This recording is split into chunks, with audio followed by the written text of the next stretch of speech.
Hey friends, Bowtie David here. Thank you for joining me out in the garden today. We've had a lot happening lately, but sometimes you just have to do what you can when you can. Today that means planting out another peach tree and our dinner plate hibiscus right here in Zone 9B. It's early November here in the Florida's Panhandle. We've finally slipped into the 50s at night, 70s by day, and the air's got that post-summer relief feeling. Now, by the book, peach trees like to be planted in late winter or early spring. But in our sandy coastal soil, we can get away with tucking them in during fall, as long as the ground's still warm and workable. If you want to follow how this peach tree and hibiscus grow through the seasons, I film 3 garden tours every month.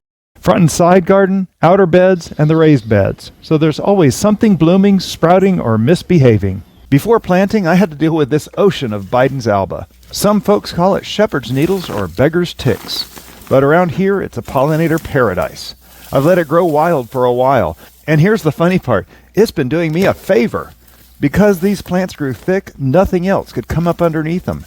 No dollarweed, no nutgrass, just clean soil. When I started pulling them, the roots released easily and the soil underneath looked great.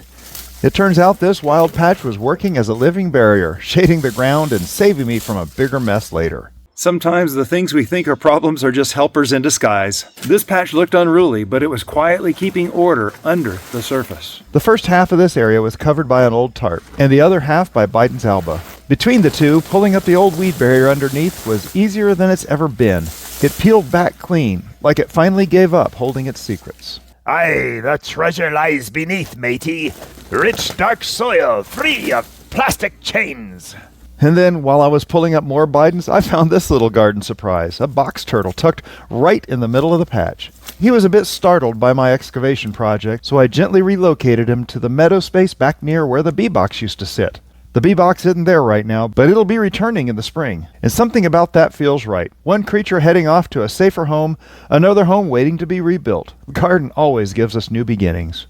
Over near the planting spot, I still had the old SATSUMA stump from Christmas of '22. One of those freeze casualties that never bounced back.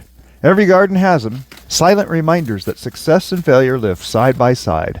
That stump's been staring at me for nearly 3 years. Today it's finally time to make the space for something new. These projects remind me that filming isn't my job, it's my motivation. The camera gives me reason to finish what I've started. Otherwise, that stump might have had another birthday out here. Once I got everything cleared, it was time to dig. The top foot of this soil already has excellent structure. It's been amended for decades, first by the previous owner and now by me. So instead of mixing compost into the hole, I just spread a light layer on top afterwards. The roots on these trees were beautiful. No tangles, no high curls, just healthy fibers reaching outward. I teased a few of them gently just to encourage direction, but there was no need for real root pruning. For nutrients, I used some of the same combination as the first tree, a little bone meal and some Nelson plant food.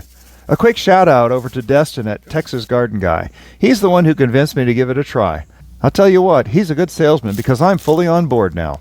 I set the tree slightly above grade for drainage, of course, filled the hole halfway, watered to settle, then finished the backfill and gave it a final drink. Mulch went down around the base, but not against the trunk, because roots like air, not soggy socks. Exactly. Bouncy roots, happy roots.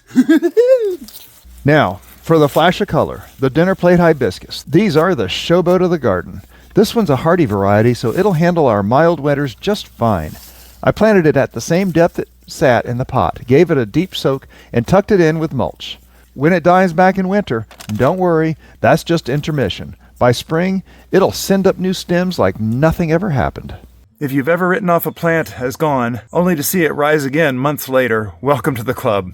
We meet under the oak tree and the password is compost tea. Sometimes the garden hands you a tidy plan, and sometimes it hands you a weed barrier, a turtle, and a stubborn stump. But when you do what you can, when you can, things start to come together. The Bidens Alba did its job, the soil cooperated, and this peach tree found its place.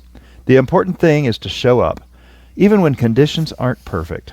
If you'd like to see how these plantings turn out, join me for our regular garden tours. We do them every month, and I track the progress of every bed, every broom, and every experiment.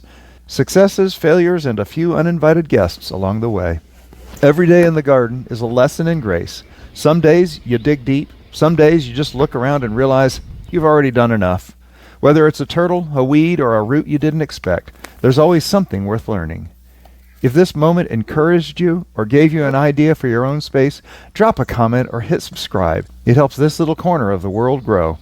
And of course, your garden doesn't have to be perfect. It just has to be yours. Have a blessed day.